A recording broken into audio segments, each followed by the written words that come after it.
So today we're going over Chapter 8, Section 2, Proving Triangles Are Similar by AA.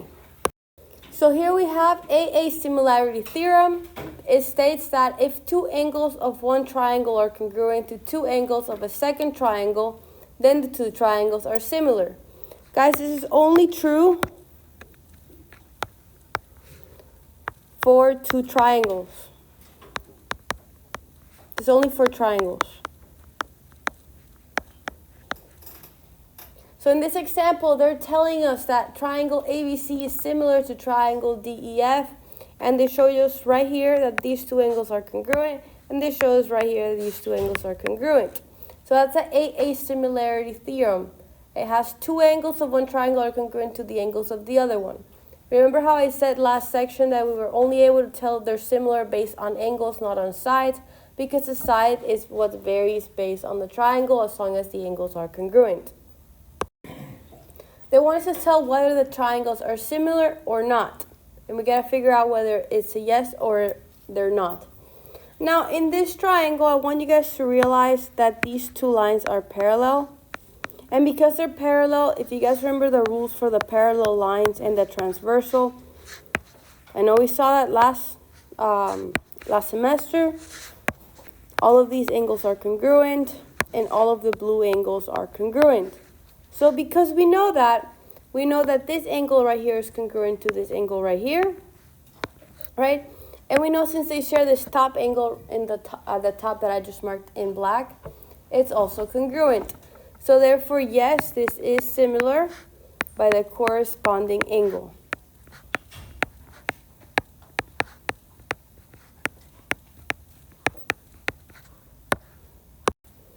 All right, so for B, how do we know if this is similar or not?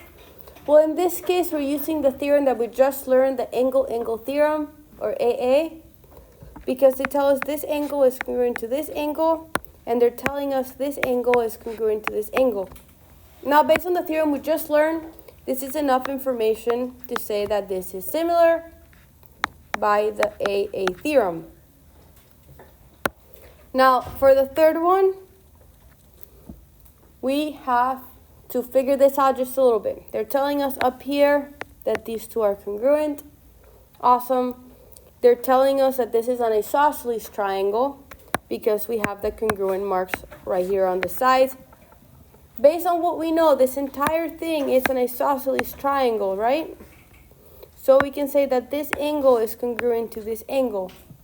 Because we say that, and this just gets broken up into two, we have two angles on the sides, different triangles, so the base angles. And we also have the angle that they gave us originally, which is that top one. So because we're able to get the base angles of this triangle, this is similar by the base angle theorem.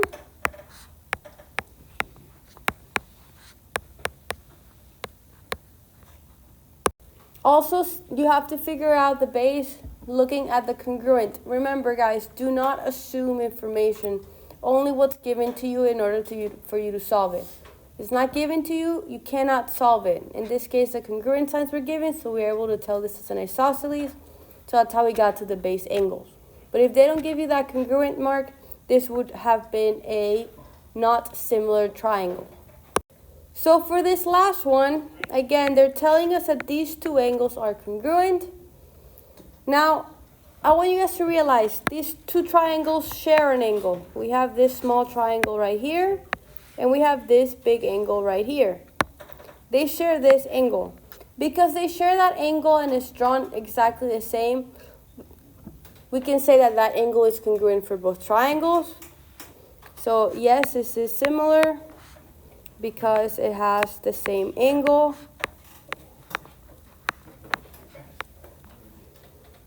For both triangles.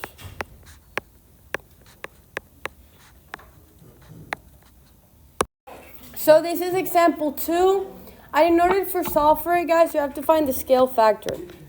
Now, how do you find the scale factor? I'm going to choose to do the small triangle over the big triangle.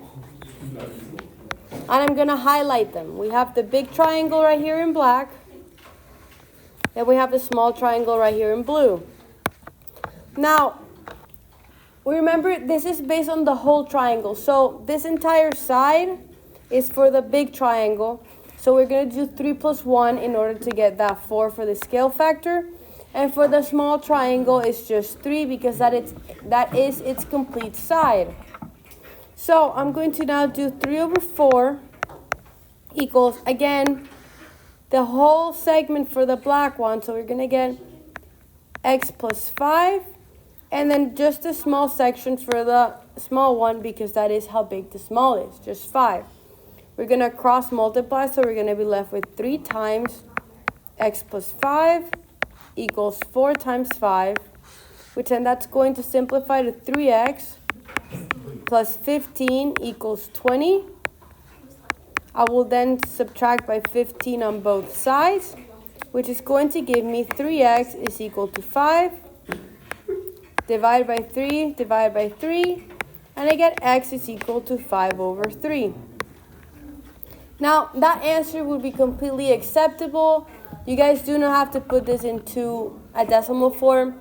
If you like it better in a proper fraction, you can change it to x equals 1 over 2/3.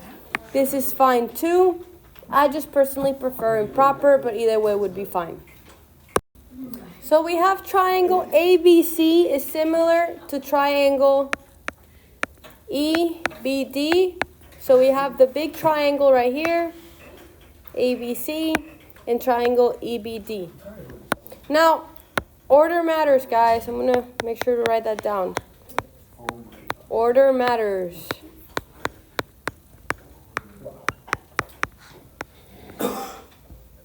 So how do we solve for y? We first have to find the scale factor. But before we do that, please realize that these are corresponding angles. And this one they share. So all of them, those are equal angles. So how do we find y? Again, we find the scale factor first. So it would be 4 for the small triangle, and then 4 plus 3, which is 7 for the big triangle. And then I'm going to do y over 8. It's going to be 8 times 4 equals 7 times y. So we get 32 equals to 7y. Then we divide by 7 on both sides, and we get that y equals 32 over 7. Now again, guys, fractions are good. They're fine. I completely accept them.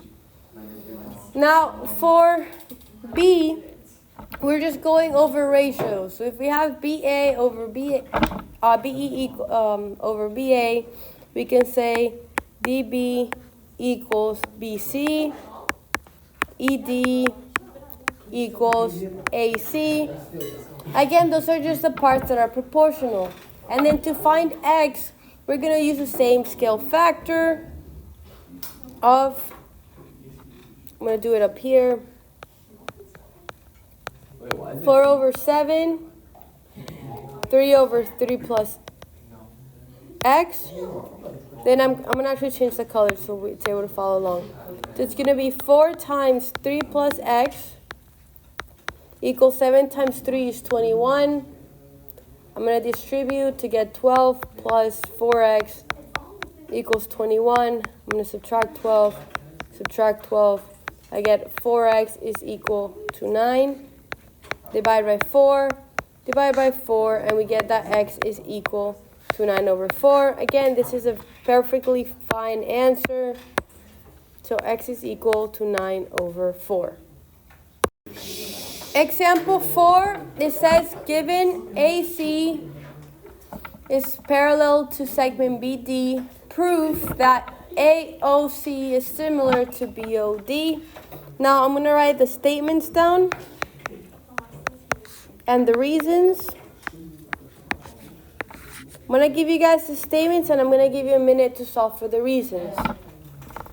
So the first one is AC is parallel to BD. The second one would be angle AOC is congruent to angle BOD. AOC is this angle and BOD is this angle. 3, we have angle C is congruent to angle D. This angle's right here. And then lastly, we can say that the triangle AOC is similar to triangle BOD. Alright guys, the first one is given like always.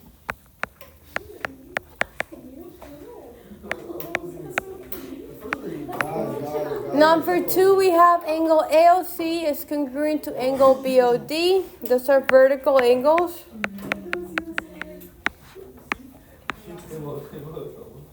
Number 3, I wrote down angle C is congruent to angle D. Those will be alternate interior angles theorem. And then lastly, because we have 2 angles that are the same, that is enough information to prove that the triangles are congruent by the angle-angle theorem, or AA.